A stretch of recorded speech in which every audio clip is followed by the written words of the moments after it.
Hey everyone, it's Monica here from My Big Camera. In this video, I wanted to address a big mistake that we see a lot of new photographers make in terms of lighting newborns for sessions. It's something that can honestly make or break your entire session, so if you want to know what that is, stay tuned. We create videos to help aspiring photographers grow and achieve their goals and dreams, so if that sounds like something you'd be interested in, hit that subscribe button and notification bell so you're notified every time we release a new video. Okay, so let's get into the video.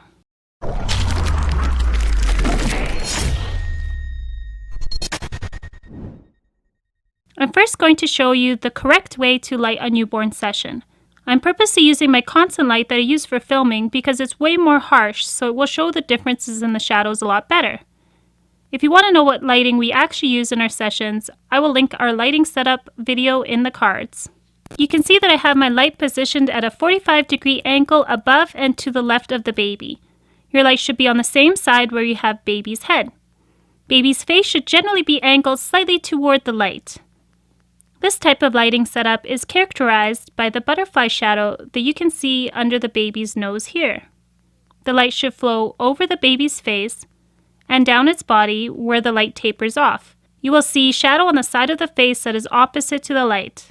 This is the most flattering type of light for newborns, children, and most other subjects. I just have my large reflector on the opposite side on the right to help lift some of the shadows. Here's the final image taken with this lighting setup.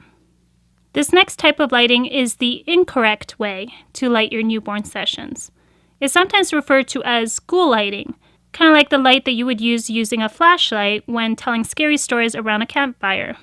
As you might guess, it's not a very flattering light. I basically have the light position on the opposite side of the baby's head, so the light is going up baby's nose. The ghoul lighting would be even more dramatic if I had the light position lower, but I just wanted to show you the difference between these two lighting setups. You can see the light position to my right at a 45-degree angle down towards the baby. The lack of butterfly shadow underneath the nose is a dead giveaway for this type of lighting. It also tends to create dark bags under the subject's eyes, which is not a very flattering look. You can see how different the final image looks and how unflattering the light is. I'm going to post them side by side again so you can really see the difference. I wanted to add a bonus clip in here of what is referred to as flat lighting. My daughter decided she was done sleeping and woke up, so I couldn't properly film the lighting for this clip. But for this setup, I have the light directly square with her face. It creates a very flat lighting without much modeling or shadows. The images will lack dimension and will look less interesting. You can see that the catch lights in her eyes are pretty much right in the middle.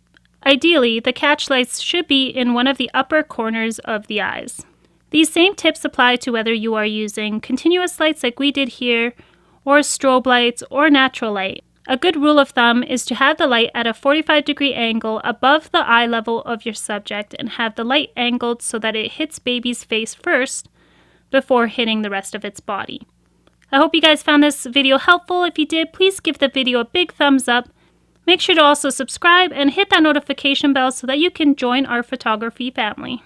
If you would like to know what sort of setup and equipment we use for sessions, I will have all that linked down in the description below.